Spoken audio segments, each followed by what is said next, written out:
¿A tu lado de grabar? Ya.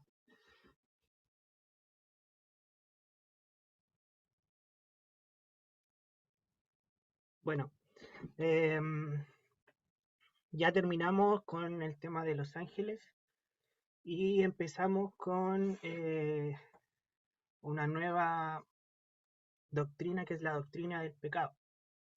¿Ya? Em, la verdad es que a lo largo del año nos hemos dado cuenta de que el expositor desglosa mucho los temas. Em, eh, Cada clase es acerca de algo muy específico, ¿ya? La doctrina del pecado y todas las clases que tenemos en adelante eh, habla muy específico de algo en cada clase. Y es difícil porque uno sin querer eh, pasa a llevar las demás clases que vienen más adelante. Porque al hablar de pecado uno tiene que muchas veces tocar muchos temas, ¿ya? Entonces, si me llego a pasar o me llego a meter en otra clase, me disculpan, eh, pero voy a tratar de enfocarme en lo que dice el expositor, ¿ya? Eh, lo primero que habla el expositor sobre el pecado es la definición de la palabra pecado, ¿ya? Em, el expositor dice de que la palabra pecado se encuentra más de un centenar de veces y la primera referencia es con respecto a la acción animal de Caín, ¿ya? Que sería el primer crimen que se cometió en la Biblia y en la historia de la humanidad, ¿ya? Em, Luego habla sobre el pecado de Sodoma, y al final, bueno, hace referencia de un Dios enfurecido por las maldades del hombre. ¿Ya? La palabra pecado en la Biblia se encuentra, sabemos de que la Biblia fue escrita en diferentes idiomas, especialmente en hebreo, y en el hebreo y en el griego eh, hay muchas palabras que al traducirlas en el español, ¿cierto? En el castellano, quieren decir y la tradujeron como pecado, ¿ya? Hay muchas palabras, muchas traducciones, pero el expositor solamente nombra dos que se encuentran en el Nuevo Testamento. La primera es amartia, que viene a significar un error trágico o fatal, ¿ya? Estas palabras se ocupan son palabras griegas que se ocupan en las poesías griegas o en las tragedias griegas. Si usted lee tragedias griegas, usted va a encontrar muchas veces estas palabras, porque los escritores ocupaban estas palabras para referenciar cosas como esta, como por ejemplo amartia, que significa error trágico o fatal, ¿ya? Em, Aquí el expositor también nombra o pone ahí que significa errar en el blanco, ¿ya? Y si nosotros lo enlazamos con lo que nosotros quizás sabemos de pecado, está en lo correcto. Sabemos de que el pecado es un error que su consecuencia eh, es muerte, o sea, es fatal. Por lo tanto, el significado en cierta forma está correcto. Es un error trágico o fatal, ¿ya? La segunda palabra es pa- para- parábasis, que el expositor lo nombra como traspasar una línea prohibida. Ya yo busqué otra significado que podemos ponerle como una transgresión, ya como transgredir algo, em, traspasar una línea prohibida. Y esto se ocupa en las obras literarias griegas, cuando por ejemplo eh, los, los actores le hablan al público. O sea, traspasan como el mundo de la obra literaria y salen de este mundo y le hablan al público. ¿Ya? Eso se hace referencia a esta palabra, parábasis. ¿Ya? Es como traspasar el escenario, el contexto de la obra, traspasan esto y se ponen a hablar con el público. ¿Ya? Es traspasar la línea prohibida, una transgresión de algo, parábasis. ¿Ya? Y si hacemos el enlace con la palabra pecado, también tiene mucha referencia en lo que se refiere a traspasar una línea prohibida. En este caso, los mandamientos de Dios, la voluntad de Dios, eh, y transgredir esto. ¿Ya? Si nosotros hacemos un resumen de estas palabras y hacemos un resumen de lo que nosotros también sabemos de lo que significa el pecado, encontré una definición que resume bastante bien todos estos significados, que es el pecado, la transgresión a sus mandamientos, la cual nos desvía del camino que nos conduce a la vida eterna, nos convierte en adversario de Dios y trae castigo a nuestra vida. ¿Ya? Todo pecado tiene la consecuencia y la palabra dice que el pecado lleva a la muerte. Amén. Vamos a leer algunas referencias. Mi hermano Diego, si puede leer Génesis 2, 16, 17, que habla en relación a cómo el pecado ingresó al mundo. Génesis. Génesis 2, 16, 17.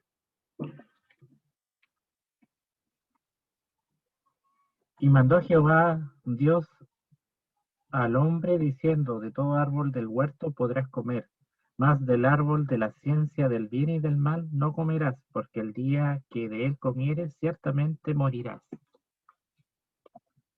Ya aquí nosotros sabemos la historia del huerto del Edén, en donde el pecado nació en el corazón de Lucifer y él fue el encargado de traerlo a este mundo a través de este engaño huerto del Edén, primeramente por la mujer y luego pasó al hombre. Y ya después, como decíamos, se nombra el pecado propiamente tal en la muerte de Abel por parte de Caín y luego para adelante ya Sodoma y todo lo que nosotros sabemos. Vamos a leer en Génesis 3, 9, 13. Mi hermana Yari, si es que está. Génesis 3, del 9 al 13. Amén. Amén. Dice, mas Jehová Dios llamó al hombre y le dijo, ¿dónde estás tú? Y respondió, oí tu voz en el huerto y tuve miedo, porque estaba desnudo y me escondí. Y Dios le dijo, ¿quién te enseñó que estabas desnudo? ¿Has comido del árbol del que yo te mandé no comieses? Hasta el 11, ¿cierto? Hasta el 13. Ah, ya, perdón. Y el hombre respondió, la mujer que me diste por compañera me dio del árbol y yo comí. Entonces Jehová Dios dijo a la mujer, ¿qué es lo que has hecho? Y dijo la mujer, la serpiente me engañó y comí. Amén.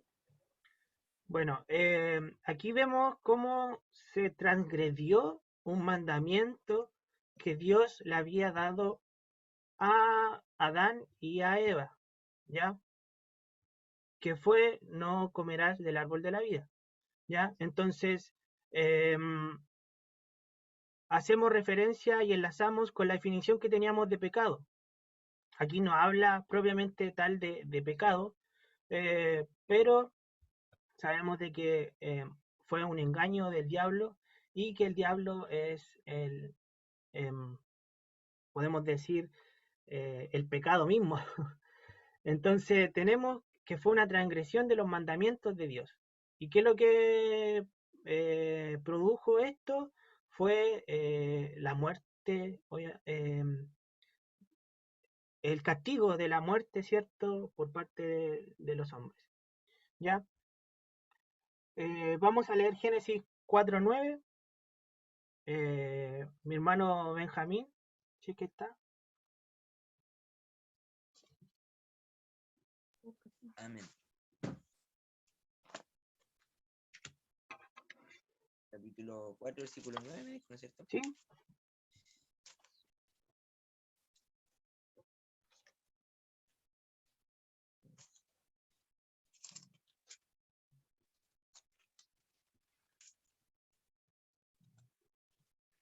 Amén. Jehová dijo a Caín: ¿dónde está Abel, tu hermano? Y respondió: no sé, ¿soy yo acaso guarda de mi hermano? Ya. Aquí tenemos el pasaje entonces en donde habla sobre la muerte de Abel por parte de Caín, ¿cierto? El primer crimen, el primer asesino del mundo, como se dice. Y ya aquí habla ya más propiamente tal de pecado, ¿cierto? Entró esto en el corazón de Caín, esta envidia, y mató a su hermano, ¿ya? Vamos a leer Romanos 5:12. ¿Lo puedes leer tú?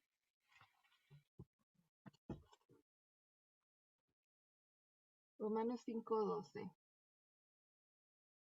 Por tanto, como el pecado entró en el mundo por un hombre, y por el pecado la muerte, así la muerte pasó a todos los hombres, por cuanto todos pecaron. Amén. Entonces, aquí cerramos esta como definición diciendo de que la paga del pecado es muerte, ¿ya?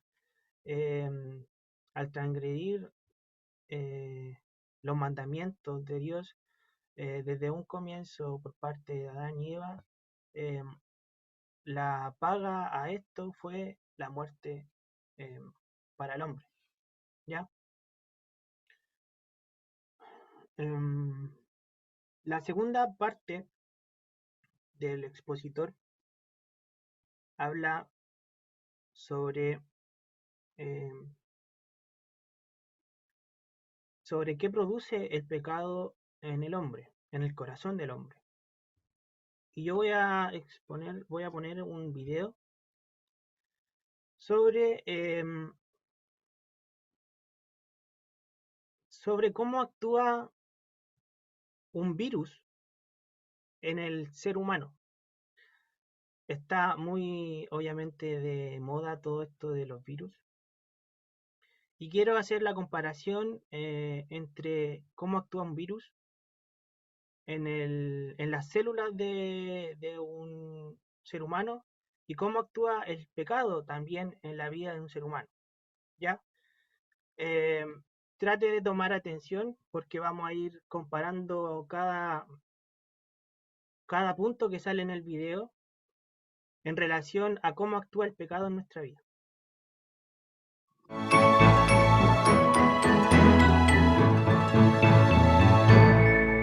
¿Cómo nos atacan los virus? Los virus son agentes infecciosos que parasitan un determinado tipo de células para reproducirse. Se han descrito unas 5.000 especies y utilizan diferentes estrategias para propagarse. A través del agua y los alimentos, de la sangre o del aire, como por ejemplo los estornudos. Los virus están formados por proteínas y ácidos nucleicos, biomoléculas que contienen células que parasitan. La forma que tienen de atacar es adhiriéndose a la membrana exterior de las células utilizando los ligandos virales. Una vez tomados, rompen la membrana y penetran en el interior de la célula. En este momento, los virus liberan en el interior de la célula información genética para multiplicarse.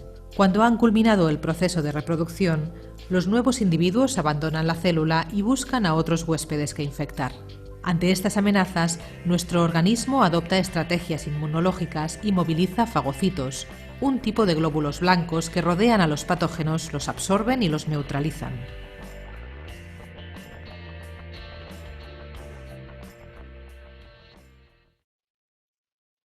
Amén. Ya. Yo sé que quizás tenía como algunas palabras técnicas que para muchos quizás son complicadas, pero vamos a ir haciendo la comparación y usted se va a dar cuenta de que es muy ad hoc a lo que hace el pecado en nuestra vida. ¿Ya? Lo primero que vamos a ir nombrando, vamos a ir parando un poco y vamos a ir haciendo la comparación para que usted se vaya dando cuenta.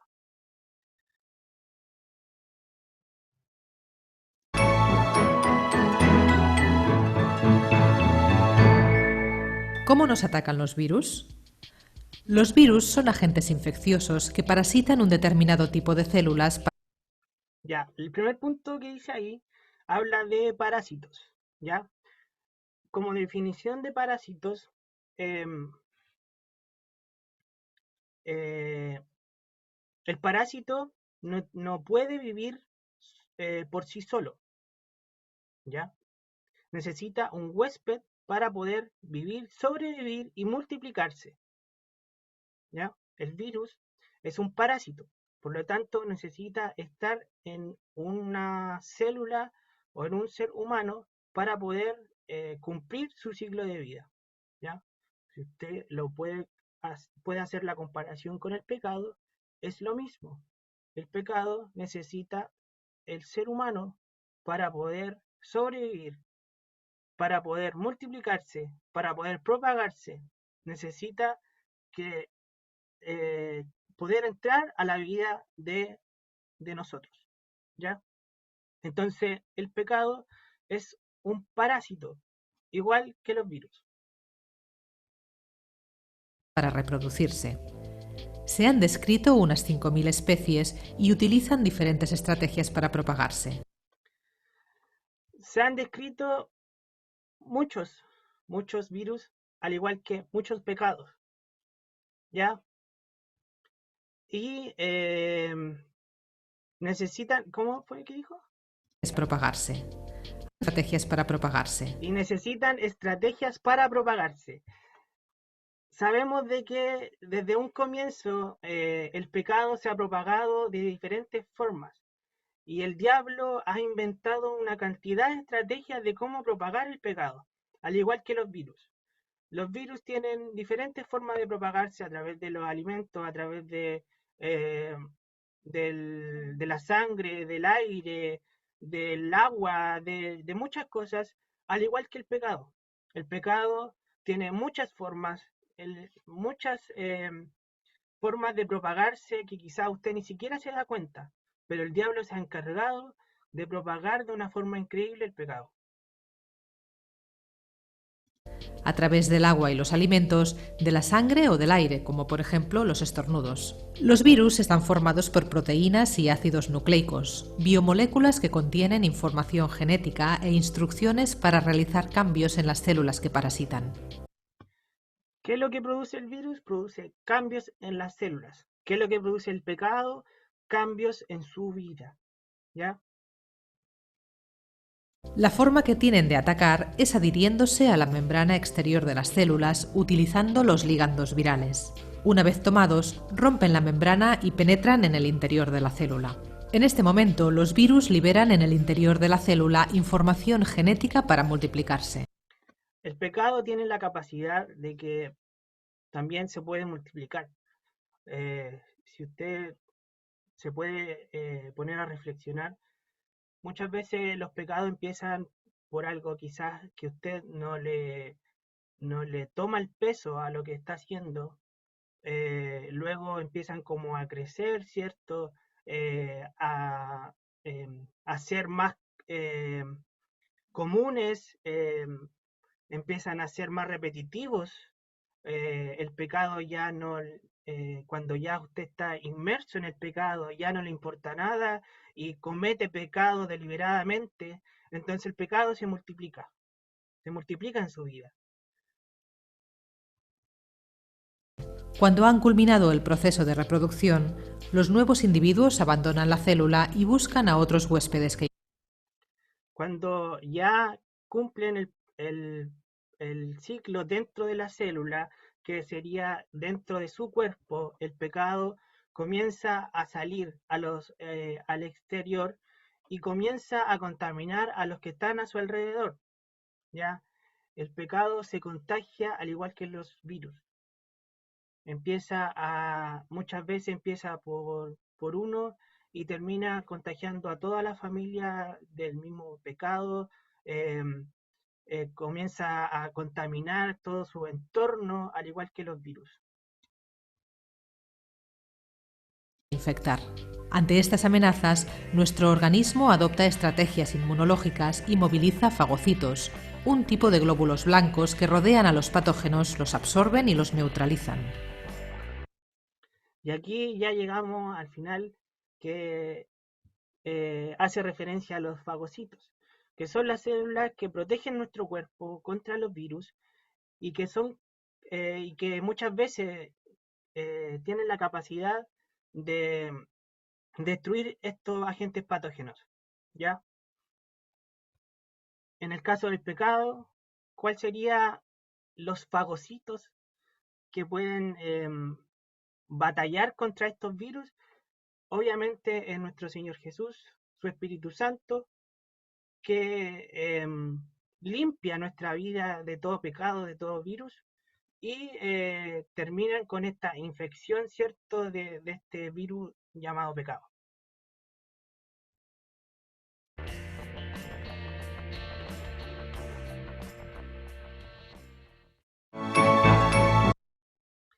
Y aquí tenemos un resumen entonces de todo lo que habla el video. Lo primero es que infecta nuestra vida como humanos, el virus del pecado, infecta la vida del ser humano, corrompe las capacidades humanas. Aquí hace referencia a que corrompe los sentimientos, el pensamiento, las emociones, el habla, la acción del ser humano. Al igual que los virus, empieza a corromper cada célula y se van propagando hasta que muchas veces el virus puede matar gran cantidad de órganos y llevar a la muerte al humano, ¿ya? Igual que el pecado. Empieza a corromper muchas veces pensamientos pequeños, empieza a crecer ese pecado eh, dentro de nosotros, empieza a corromper todas nuestras acciones, empieza a corromper todos nuestros pensamientos, nuestro actuar ya no es bueno y, y así lleva a la muerte del ser humano como tal. Al igual que los virus, el pecado llega externamente. Como sabemos desde un comienzo, el diablo fue el encargado de propagar el pecado. Y al igual que en esa oportunidad, nosotros también como seres humanos somos los encargados de propagar este pecado. ¿Ya? De una u otra forma, cuando estamos inmersos en el pecado, contagiamos a los demás. Contagiamos a los demás con nuestras acciones, con nuestros pensamientos, con nuestras actitudes, y eh, se va propagando este virus. Se multiplica, como les decía, se multiplica igual que los virus. eh, Empieza de a poco, de a poco, de a poco, hasta que uno no se da cuenta y el pecado ya es el rey de nuestra vida.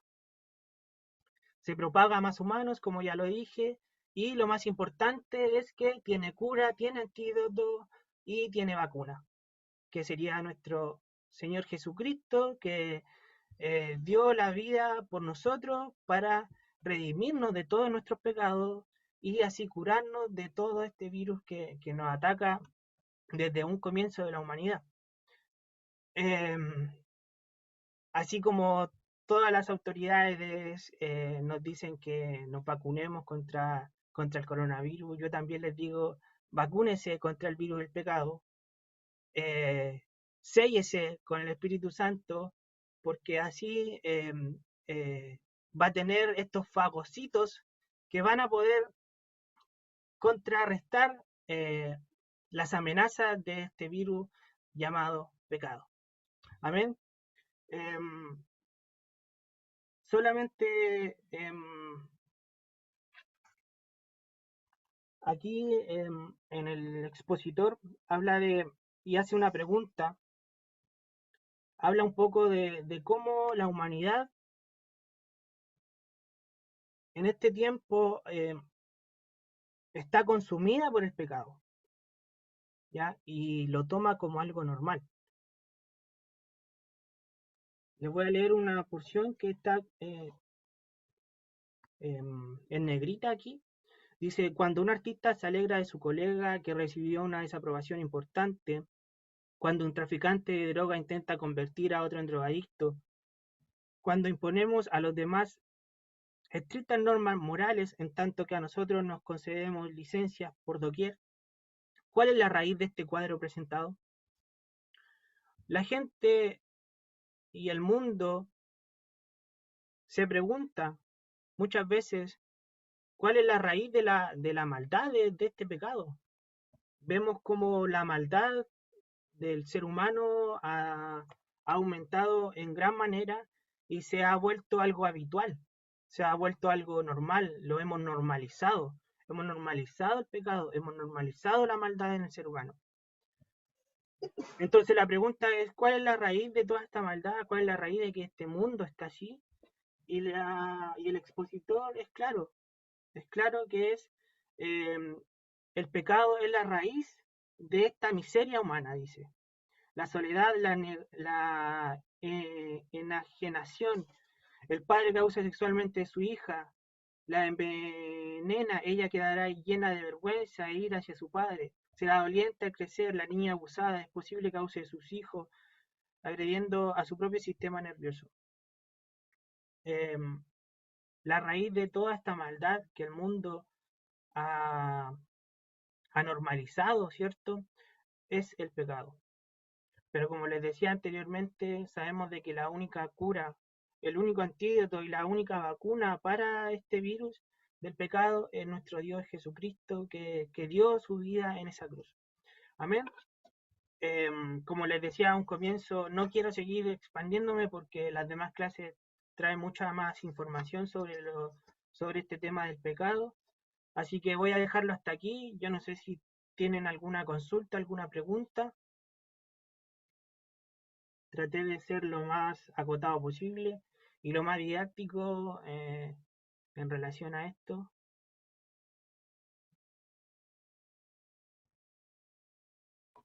Hermano Hans, muy ¿Sí? cortito. Agradecer su exposición. Me excuso, siempre me es difícil en la mañana. Hoy día pude y agradezco la exposición muy clarita, el video incluso, muy explicativo, pero siempre me queda una duda o algo que tal vez no tengo yo la respuesta exacta, pero tal vez usted o alguien respecto a cómo es posible que un cristiano siga pecando, cometa un error, que la Biblia lo menciona como pecado, y durante sus años tal vez de cristiano lo vuelva a cometer, lo vuelva a cometer. Yo tengo una posible respuesta, pero quisiera tal vez si es posible que la comentemos o alguien pueda exponer, porque uno lo ve siempre, que ve cristianos que fallan y que incluso el mundo se ríe de ellos o es un impedimento para que otros se acerquen. Eso.